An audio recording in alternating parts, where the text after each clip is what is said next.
Bible గ్రంథంలో తొందరపడి ప్రాణాలు పోగొట్టుకున్న నలుగురు వ్యక్తులు. మొదటి వ్యక్తి బెన్యామీను గోత్రంలో పుట్టిన కీషు కుమారుడైన సౌలు.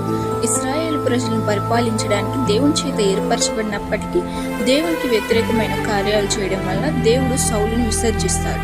తరువాత సౌలు ఫిలిష్తీయులతో యుద్ధం చేస్తున్నప్పుడు ఆ యుద్ధంలో ఓడిపోతున్నాను అనే బాధతో ఆత్మహత్య చేసుకుంటాడు. మొదటి సమూయేలు గ్రంథం 31:3-4 మనం చూడవచ్చు. రెండో వ్యక్తి అహీతోపెలు. ఇతను దావీదు రాజుకు ముఖ్యమైన స్నేహితుడు మరియు ఆలోచనకర్త. దావీదు విషయంలో చేస్తూ కుట్రను బట్టి ఆ కుట్ర నెరవేరలేదని తన ఇంటికి వెళ్లి ఉరివేసుకుంటాడు. ఈ సందర్భాన్ని మనం 2 సమూయేలు 17:23 చూడొచ్చు. మూడో వ్యక్తి జిబ్రి. ఇతను ఇశ్రాయేలు రాజ్యం యొక్క సేనాపతి. యాలా రాజును కుట్ర చేసి చంపి ఇశ్రాయేలుకు రాజువుతాడు. 7 దినాలు వారిని పరిపాలిస్తాడు. కుట్ర చేసి రాజును చంపిన విషయం ఇశ్రాయేలు ప్రజలకు తెలిసిందని వారు తనని ఎక్కడ చంపుతారో అని తాను ఉన్న రాజునగర్కు వెళ్లి మంట పెట్టుకుని చనిపోతాడు. ఈ సందర్భాన్ని మనం మొదటి రాజుల గ్రంథం 16:17-18 చూడొచ్చు. నాలుగో వ్యక్తి ఇస్కరియోతు యూదా. ఇస్కరియోతు యూదా యేసుక్రీస్తు 12 మంది శిష్యుల్లో ఒకడు.